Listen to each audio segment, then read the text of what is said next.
নমস্কাৰ, মই কৃষ্ণমনি নাথ। সমূহ অসমবাসী ৰাইজলৈ অসমীয়া নৱবৰ্ষ আৰু ৰঙালী বিহুৰ সম্ভাষণ জনালোঁ।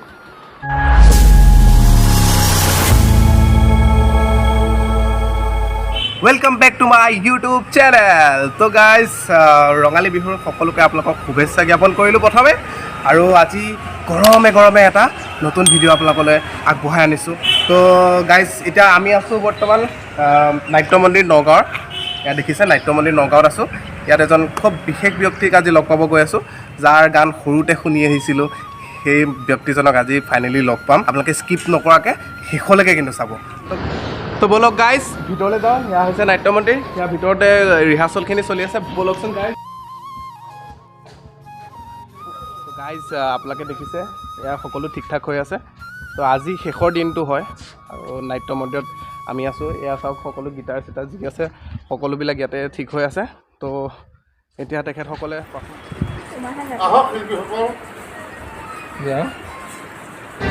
তো গাইজ আৰম্ভ হৈ গৈছে ৰিহাৰ্চেল। তো বহুত এক্সাইটেড হৈ আছোঁ গাইজ, চাওকচোন এয়া।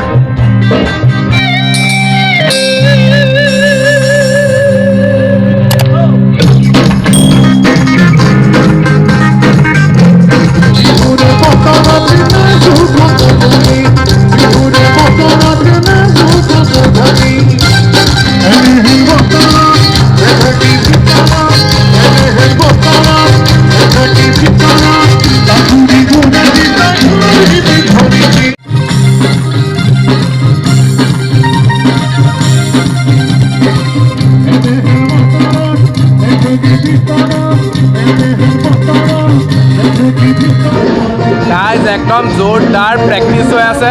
তো মানে এখন বিহু ফাংচন কৰাৰ আগতে বহুতখিনি মানে প্ৰেক্টিছ কৰা হয়। তো আপোনালোকক আজি ভিডিঅ'টো সেইটো কাৰণেই দেখাই আছোঁ। তো গাইজ চাওক আপোনালোকে কি ধুনীয়া প্ৰেক্টিছ কৰি আছে। তো গাইজ আপোনালোকে চাওক আৰু কেনেকুৱা চাওক আৰু গোটেই জোৰদাৰ হৈ আছে প্ৰেক্টিছ পূৰা। গাইজ মানে ৰখিব পৰা নাই, ইমান ধুনীয়া গান মানে বাজি আছে, ৰখিব পৰা নাই। অকণমান নাচি দিছোঁ।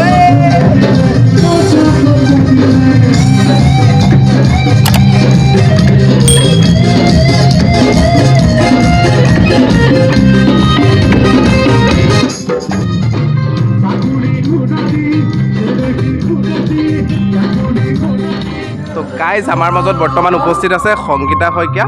তো এইবাৰ দাদাৰ লগত তেখেতেও পাৰফৰ্ম কৰিব। এয়া আমাৰ মাজত আছে সংগীতা শইকীয়া। তো নমস্কাৰ। এইবাৰ ৰঙালী বিহুৰ আন্তৰিক শুভেচ্ছা জ্ঞাপন কৰিলোঁ। ধন্যবাদ। আৰু এতিয়া প্ৰস্তুতি কেনেকুৱা চলি আছে আপোনালোকৰ? প্ৰস্তুতি জোৰদাৰ আৰু আমাৰ অনুষ্ঠান যিহেতু অহা পৰহিৰ পৰা আৰম্ভ, গতিকে আজি অন্তিমটো দিম। আমাৰ ৰিহা কণ্টিনিউ আছে আৰু 7 বিহুলৈকে কণ্টিনিউ আছে আৰু সেইখন লিষ্ট পোৱাই গৈছে বাৰু, পোৱাই চাই নিশ্চয়।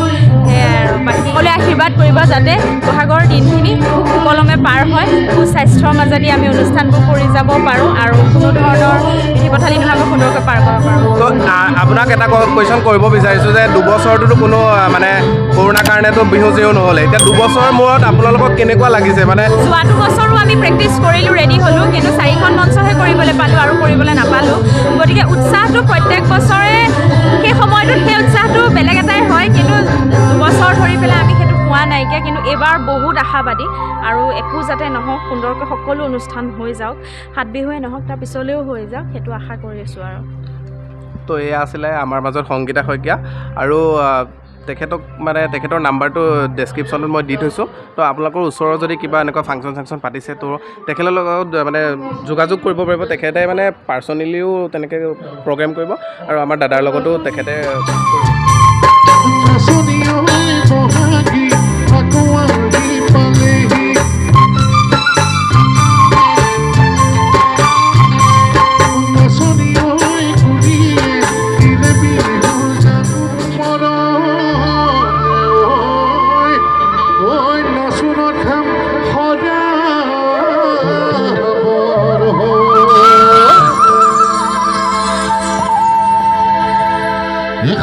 নাচনে মোহৰ মনম লাগিছে, এইজনী নাচনী মন জিদিকে।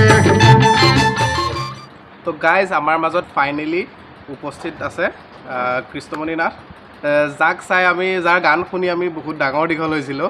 তো তেখেত আজি মোৰ কাষত আছে, বহুত এক্সাইটেড হৈ আছোঁ। তো এয়া হৈছে আমাৰ কৃষ্ণ দা। নমস্কাৰ দাদা, আপোনাক লগ পাই আজি বহুত ভাল লাগিছে।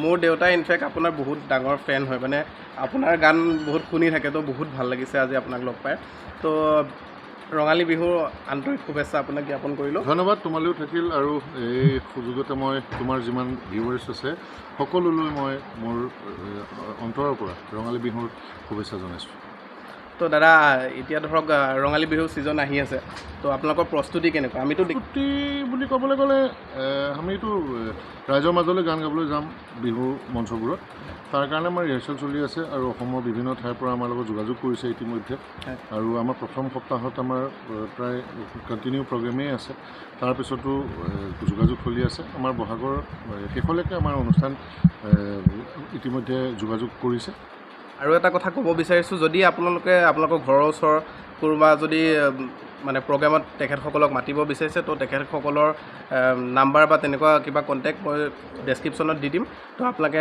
নিশ্চয় তেখেতসকলক ফোন কৰিব পাৰিব ন দাদা নিশ্চয় নিশ্চয় তো ফাইনেলি গাইজ ফাইনেলি অ' মাই গড দাদাক লগ পাই গ'লোঁ তো মানে বহুত দিনৰ আশা আছিলে হয় দাদা নগাঁৱৰে হয় কিন্তু ধৰক তেনেকৈ লগ পোৱা নহয় ন তো ফাইনেলি আজি দাদাক লগ পাই গ'লোঁ মানে বহুতেই ভাল লাগিছে মোৰ মানে কি ক'ম আৰু বহুত ভাল লাগিছে তো বহুত থেংকছ দিছোঁ সংগীতা শইকীয়াক তো তেখেতে এইখিনি মোক সুবিধা কৰিছে ইয়াত ব্লগ কৰিবৰ কাৰণে তো এজ এ ব্লগাৰ ন আজি মই মানে অলপ হ'লেও ছাকচেছ হৈছোঁ আৰু গাইজ আৰু যোনে যোনে লাষ্টলৈকে চাইছে প্লিজ ছাবস্ক্ৰাইব কৰি দিয়ক ছাবস্ক্ৰাইব মাই চেনেল আজিকালি বোৱাৰীবোৰ বেয়া হৈছে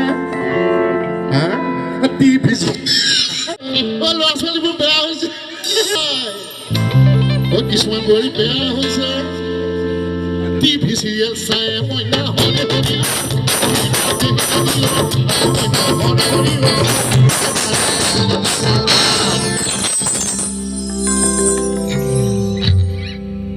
ৰ'ব গাইজ ক'লৈ যায় শ্বেয়াৰ কৰি দিয়ক ভিডিঅ'টো এতিয়াই শ্বেয়াৰ কৰক একদম ক্লিক কৰি শ্বেয়াৰ কৰি দিয়ক যাতে মানে ফেলি যাওক ফেলাই দিয়ক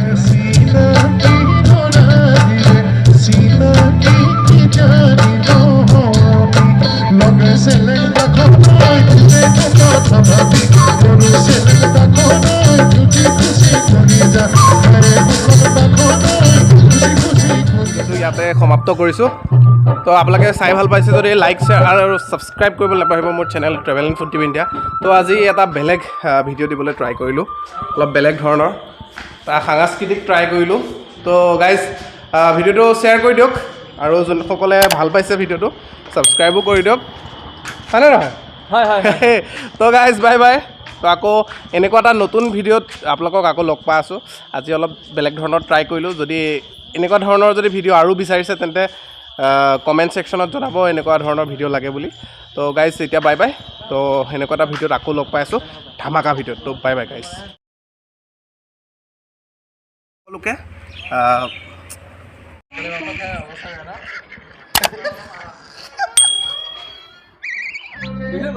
এই ৰ'বা তুমি কিয় কৈ শুভেচ্ছা জনাইছোঁ অসমবাসীৰ ঠিক আছে মই কৰোঁ নে কি মই কৰোঁ তো গাইজ আপোনাক 1 2 3 4